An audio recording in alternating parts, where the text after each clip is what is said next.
வாழும் வரலாறு போராளி ஓய்வதில்லை என்ற தலைப்பிலே கிழக்கு மாவட்ட திராவிட முன்னேற்ற கழகத்தின் சார்பில்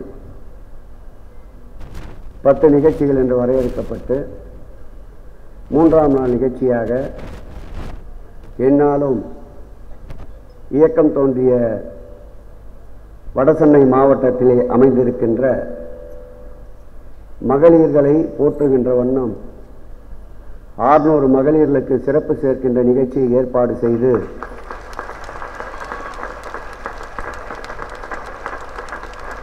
உங்களையும் காணுகின்ற சத்தான ஒரு நிகழ்ச்சியை எங்களுக்கும் வழங்கி பெருமை சேர்த்து கொண்டிருக்கின்ற மாவட்டத்துடைய மகளிரணி செயலாளர் இனிய சகோதரி சுதா தீனதயாளன் அவர்களே,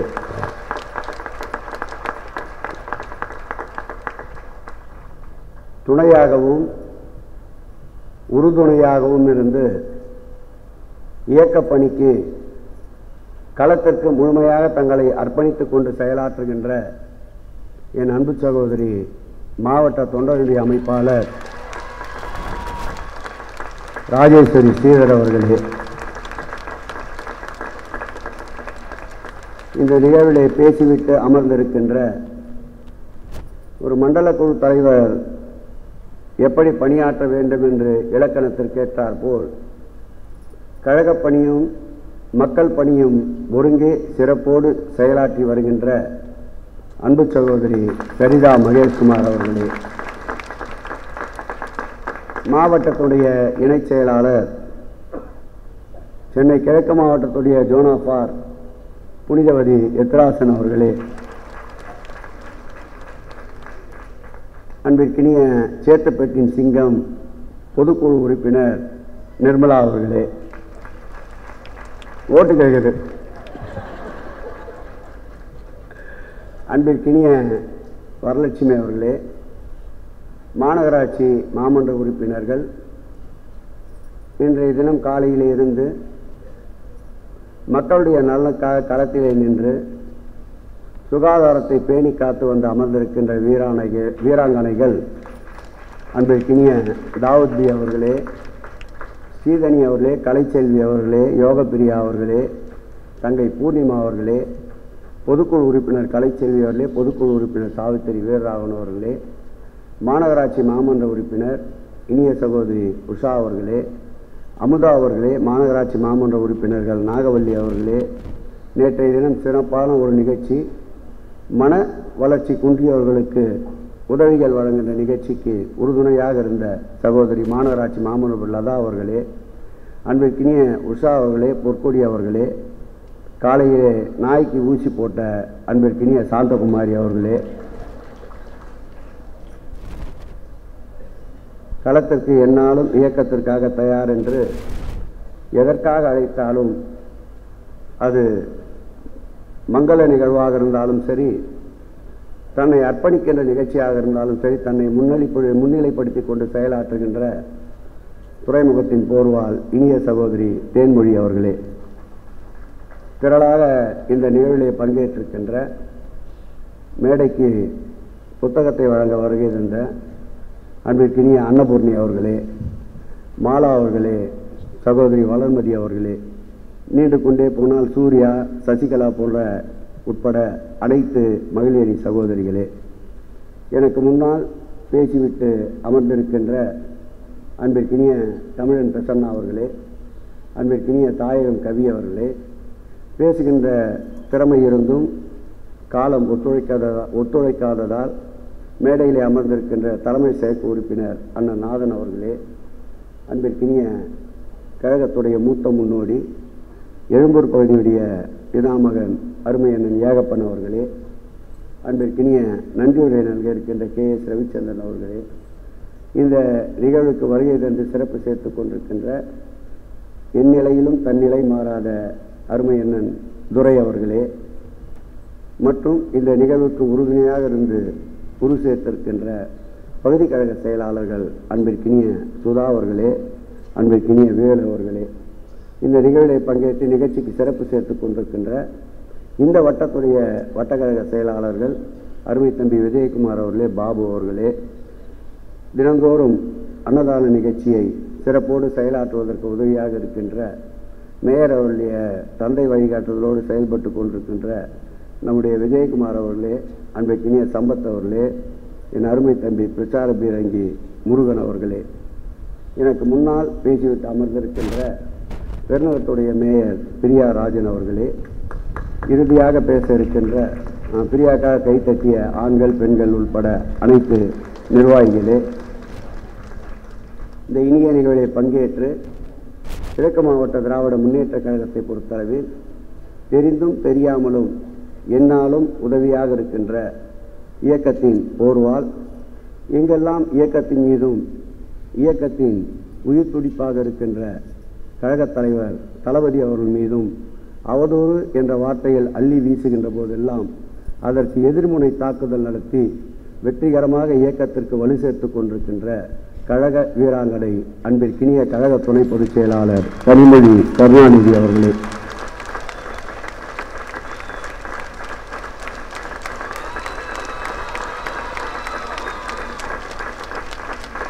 நன்றி.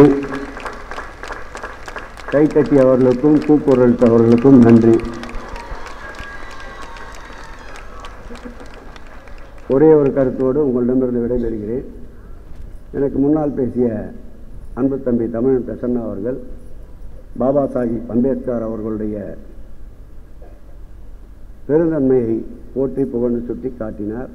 சொல்லுவார், என்னுடைய சமுதாயம் உறங்கிக் கொண்டிருக்கின்றது, அதனால் விழித்து கொண்டு பணியாற்றுகிறேன் என்று. அந்த வகையில் உறக்கத்தை கூட தொலைத்து மனித குலத்திற்காக வாழ்ந்த மாமனிதனுடைய வார்த்தையை இங்கே எடுத்துரைத்தார்.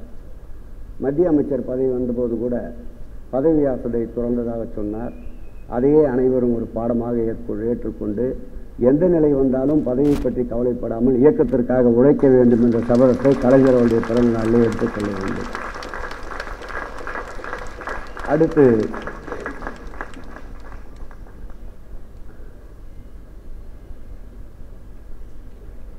இல்லை, அடுத்தது யாராக இருந்தால் நான் பேசுகிறேன் அப்படியே ஒரு அடுத்து என் நண்பிற்கினிய பிரியா ராஜன் அவர்கள் பேசும்போது சொன்னார், பெண்கள் சமநிலையிலே இருக்கின்ற மேடை என்று சமநிலையோடு நிறுத்திக் கொள்ள வேண்டும், முழு நிலையும் அடைய வேண்டும் என்ற ஆசை வரக்கூடாது என்பதை அவருக்கும் தெரிவித்துக் கொண்டு நம்முடைய நோக்கு, நம்முடைய செயல், நம்முடைய செயல்பாடு அனைத்துமே 2026ஆம் ஆண்டு வரப்போகின்ற தேர்தலை நோக்கித்தான் அமைய வேண்டும். இந்த தேர்தல்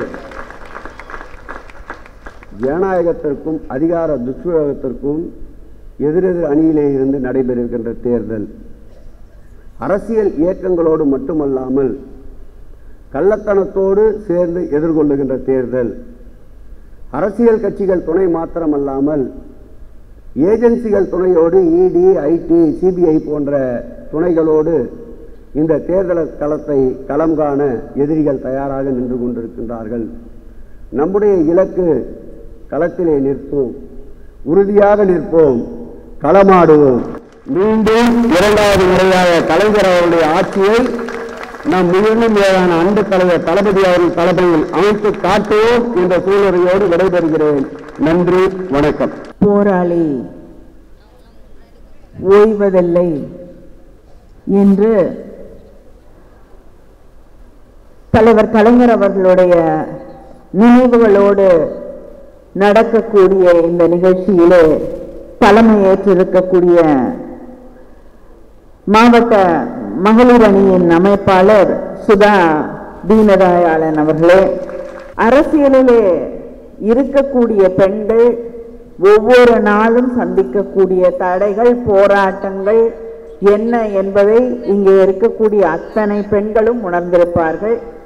அப்படி அரசியலில் இருக்கக்கூடிய பெண்கள் ஒருவரை தாய் வீடு என்று சொல்லக்கூடிய அளவிற்கு அன்போடும் உரிமையோடும் அழைக்கிறார்கள் என்றால்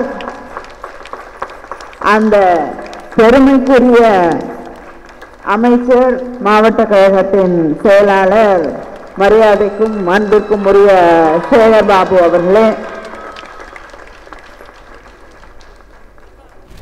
திடீர்னு பிரசன்னா இவ்வளவு சின்ன பொண்ணை பார்த்து தாய் அப்படின்னு சொன்னோன்னே எனக்கு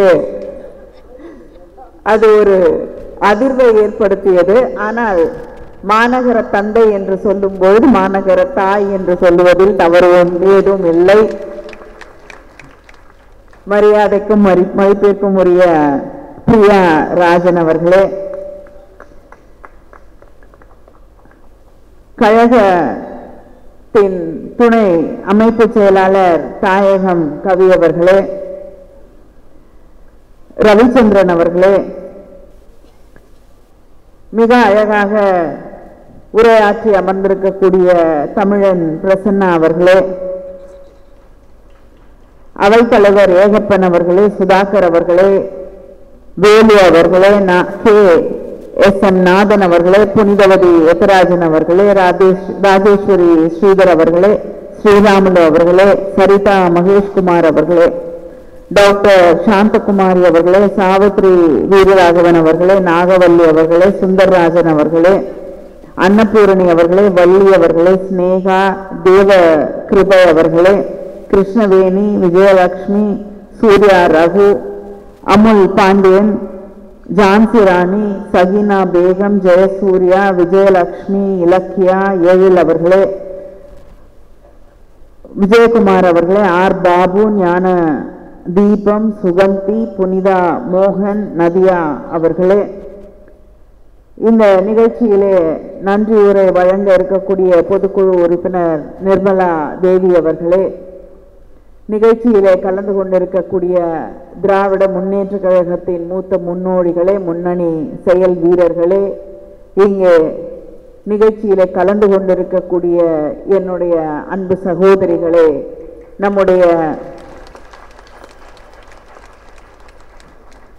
உயிரினும் மேலான தலைவர் கலைஞரின் உயிரினும் மேலான அன்பு உடன்பிறப்புகளே, உங்கள் அத்தனை பேருக்கும் என்னுடைய வணக்கத்தை வாழ்த்துக்களை தெரிவித்துக் கொள்கிறேன்.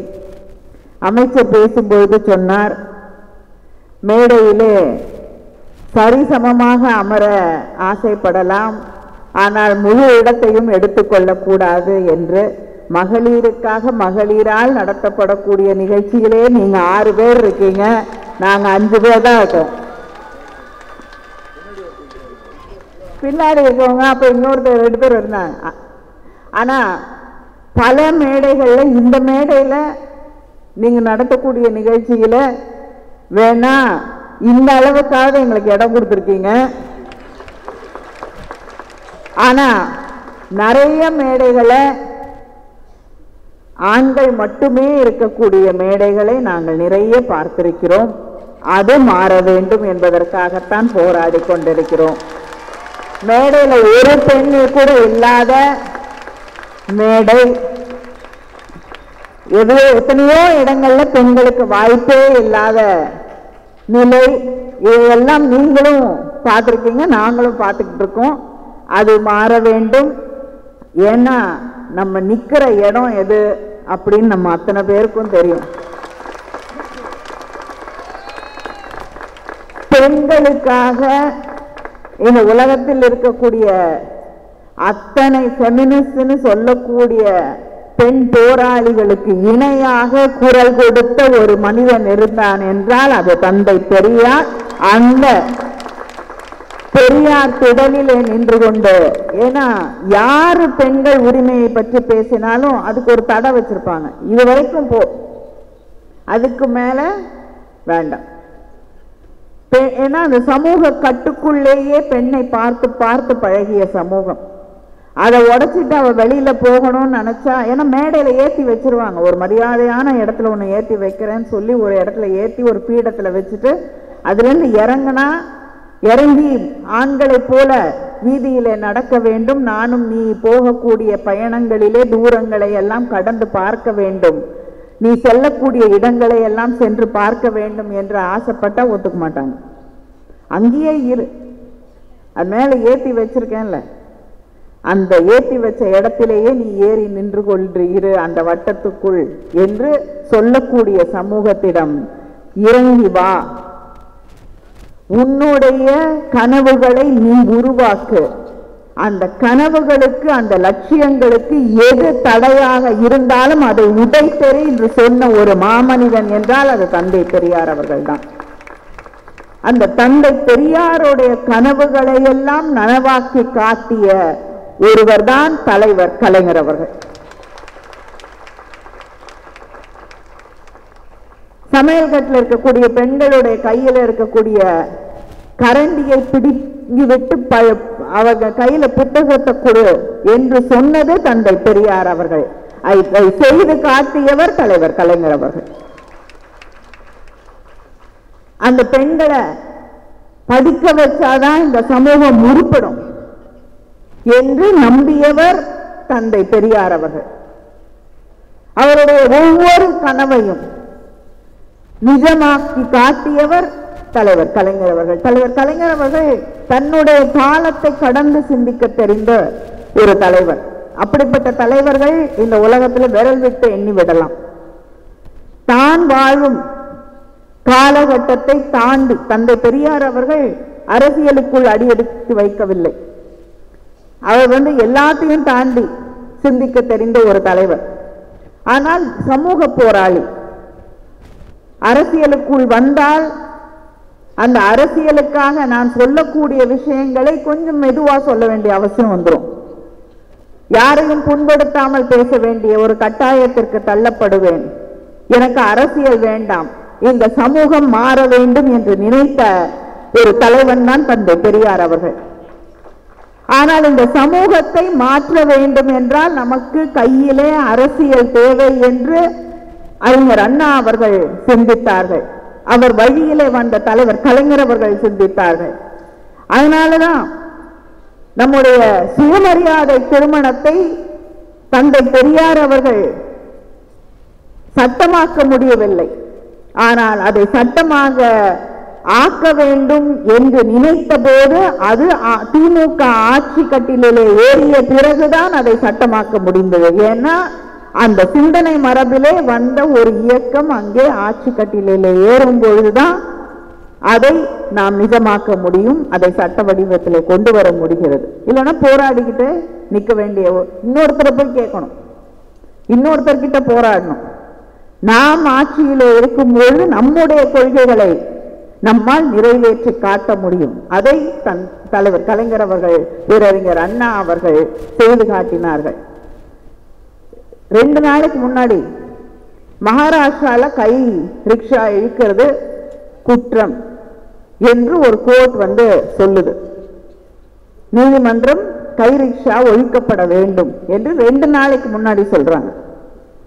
ஆனா எத்தனை ஆண்டுகள், 73ல கை ரிக்ஷாவை ஒழித்து அது மனித இனத்திற்கு எதிரான ஒன்று, மனிதனை வைத்து மனிதன் இழுப்பது ஏற்றுக்கொள்ள முடியாது என்று அதை ஒழித்து காட்டியவர் தலைவர் கலைஞர் அவர்கள். அதுதான் காலத்தை, தான் வாழ்ந்து கொண்டிருக்கக்கூடிய காலத்தை தாண்டி சிந்திக்க தெரிந்த ஒரு தலைவர் கலைஞர் அவர்கள். அதனாலதான் இத்தனை ஆண்டுகள் கழித்தும் அவரை பற்றி ஒவ்வொரு நாளும் பேசுவதற்கு நமக்கு புதிதாக ஒரு விஷயம் இருக்கிறது. இந்த தமிழ்நாட்டில் எந்த இடத்துக்கு போனீங்கனாலும் அவர் தொடாத வாழ்க்கை, மாற்றாத ஒரு வாழ்க்கை, அடுத்த தளத்திற்கு எடுத்து செல்லாத ஒரு வாழ்க்கை, ஒரு குடும்பம் என்று ஒன்று இருக்கிறது என்றால் இல்லை இல்லை இல்லை என்று நாம் ஆணித்தரமாக சொல்ல முடியும்.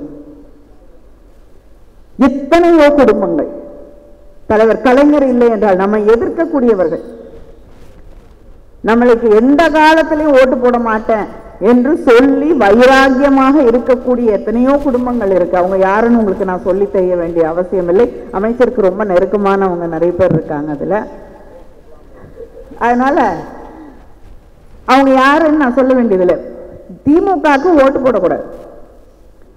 ஆனால் அந்த குடும்பங்களிலே வந்த முதல் பட்டதாரிகளுக்கு உதவிக்கரம் நீட்டியது, துணையாக நின்றது திராவிட முன்னேற்ற கழக ஆட்சி, தலைவர் கலைஞர் அவர்கள். அந்த பிள்ளைங்க பள்ளிக்கூடத்துக்கு போறதுக்கு பஸ் பாஸ் கொடுத்தது தலைவர் கலைஞர் அவர்கள். முதல் தலைமுறை பட்டதாரியாக அந்த பிள்ளைங்க வந்த போது அவர்களுக்கு உதவி செய்தது தலைவர் கலைஞர் அவர்கள். அதனால எந்த பாகுபாடையும் தலைவர் கலைஞர் அவர்கள் நினைத்து கூட பார்த்ததில்லை. கேஸ் சிலிண்டர், கேஸ் ஸ்டவ் கொடுத்தாங்க, யாரு என்ன அப்படின்லாம் பார்க்கல. யார் யாருக்கு இல்லையோ யார் யாருக்கெல்லாம் தரப்பட வேண்டும் என்று இந்த சமூகத்தின் ஒடுக்கப்பட்ட அடுக்குகளிலே யார் யாரெல்லாம் இருந்தார்களோ அவர்களுக்கெல்லாம் வழங்கப்பட்டது. அது கொடுக்கறதுக்கு காரணம் சீக்கிரம் வேலையை முடிச்சுட்டு வெளியில வந்து வெளி உலகத்தை பெண்கள் பார்க்க வேண்டும். அது பிற்படுத்தப்பட்ட சமூகங்கள்ல இருக்கக்கூடிய ஒடுக்கப்பட்ட சமூகங்கள்ல இருக்கக்கூடிய பெண்களுக்கு மட்டுமான திட்டம் இல்லை, எல்லாருக்குமான திட்டம். அதே போல பெண்கள் படிக்க வேண்டும். 10வது வரை படித்தால் திருமண உதவித்தொகை, எல்லா பெண்களும் அதில் பயன்பட்டார்கள். இன்று நம்முடைய முதலமைச்சர் அவர்கள் புதுமை பெண் திட்டம், அதே போல காலை உணவு திட்டம், எல்லாரும் எந்த வித்தியாசமும் இல்லாமல் எல்லா பிள்ளைகளும் எல்லா பெண்களும் எல்லா மாணவர்களும் பயன்பெறக்கூடிய திட்டங்கள். உரிமை தொகை கொடுக்கிறோம், யாருக்கெல்லாம் கொடுக்கணும் கொடுக்க கூடாதுன்னு எந்த வித்தியாசமும் இல்லை. ஒரு பொருளாதாரத்திலே பின்தங்கி இருக்கக்கூடிய ஒரு குடும்பத்திலே பிறந்திருக்கக்கூடிய பெண்ணுக்கு நீங்க எந்த ஜாதி மதம் எதை சேர்ந்தவராக இருந்தாலும் அவர்களுக்கு அந்த 1000 ரூபாய் கொண்டு கொடுக்கப்படுகிறது. அதுதான் உரிமை தொகை. அதனால நம்முடைய இயக்கம்தான் எந்த ஒரு வித்தியாசமும் இல்லாமல் தொடர்ந்து யாரை ஒடுக்கப்படுகிறார்களோ யாரை சமூகத்திலிருந்து ஒதுக்கி வைக்கிறாங்களோ அவங்களுக்கு கை கொடுக்கணும் அப்படிங்கிறது தான் நம்முடைய அடிப்படை கொள்கை. அதுக்காக நம்மை ஒடுக்கியவர்கள் மீது அவர்களை ஒழித்து கட்ட வேண்டும் என்று என்றைக்கும் திராவிட முன்னேற்ற கழகம் நினைத்தது கிடையாது. அவங்களுக்காகவும் பேசக்கூடிய இயக்கம். உங்களுக்காக பேசுறோம் சொல்ற யாரும் பேசுறதில்லை. நாங்க மட்டும்தான் உங்களுக்காகவும் சேர்த்து பேசக்கூடிய உண்மையான மனிதர்களுக்கான தமிழர்களுக்கான இயக்கம் என்பதை நாம் அவர்கள் புரிந்து கொள்ள வேண்டும். இப்படி தன்னுடைய வாழ்நாள் முழுவதும் தலைவர் கலைஞர் அவர்களுடைய வாழ்க்கை பல முறை சொல்லி இருக்கிறார். நான் ஒரு 24 மணி நேரம் சேர்த்து மகிழ்ச்சியாக இருந்ததில்லை. ஏதாவது ஒரு பிரச்சனை, ஏதாவது ஒரு போராட்டம். பல முறை மேடையிலே பேசும்போது சொல்லியிருக்கிறார்கள், எத்தனையோ போராட்டங்களை நெருப்பாற்றை நீந்தி இருக்கிறேன் என்று. தாண்டி வராத மேடையில பேசினதுக்காக அடிச்சு சாக்கடையில தூக்கி போட்டாங்க. தந்தை பெரியார் அவர்கள் தான் தூக்கி கொண்டு போய் மருத்துவம் செய்தார்கள். எத்தனையோ முறை சிறைக்கு அனுப்பப்பட்டார்கள். ஒவ்வொரு முறையும் ஆட்சியிலே இருக்கும் பொழுது ஆட்சி பறிக்கப்பட்டது. எத்தனையோ போராட்டங்கள், எத்தனையோ சோதனைகள், எத்தனையோ பழிச்சொல்கள். இது அத்தனை போராட்டங்களையும் தாண்டி வெற்றி பெற்று எதுவும் என்னை தடுத்து நிறுத்த முடியாது, தமிழனுக்காக போராடுவேன், தமிழனோடு நிற்பேன் என்று சொன்ன தலைவர் தான் தலைவர் கலைஞர் அவர்கள். அந்த மனிதனின் போராட்டம் அவருடைய இறுதி ஊர்வலம் வரை நீடித்தது. இங்க இருக்கக்கூடிய அத்தனை பேருக்கும் தெரியும், அவருடைய வாழ்க்கையில ஒரே ஒரு ஆசை தான் அவருக்கு. வேற எதற்காகவும் அவர் ஆசைப்பட்டது கிடையாது. தன்னுடைய தலைவன் அருகிலே தனக்கு ஒரு இடம் வேண்டும். வேற எதை பத்தி அவர் கவலைப்பட்டதில்லை. ஒரு வீடு வேணுமோ, ஒரு இடம் வேணுமோ, எது வேணுமோ, இதை பத்தி அவர் பேசி கூட நான் கேட்டதில்லை. என்ன வண்டியில போறோம்னு பத்தி அவர் கவலை இல்லை, அக்கறை இல்லை. என்ன வாட்ச் கட்டிருக்கோம், என்ன சட்டை போட்டிருக்கோம், என்ன சாப்பிட போறோம், எதை என்ன இருந்தாலும் கவலை இல்லை. ஆனால் இரவலாக உன்னுடைய இதயத்தை தான் நான் வரும்போது திருப்பிக் கொண்டு வந்து தருகிறேன் என்று சொன்ன அந்த தலைவன் அருகிலே இடம் வேண்டும் என்று கேட்டார். அதை கூட மறுத்தவர் தான் எடப்பாடி பழனிசாமி என்பதை நாம் நினைவிலே வைத்துக் கொள்ள வேண்டும். அந்த போராட்டத்தையும் தலைவர் கலைஞரின் மகனாக தலைவருக்காக போராடி பெற்று தந்தது நம்முடைய அண்ணன் தளபதி அவர்கள் என்பதை நாம் நினைவிலே வைத்துக் கொண்டு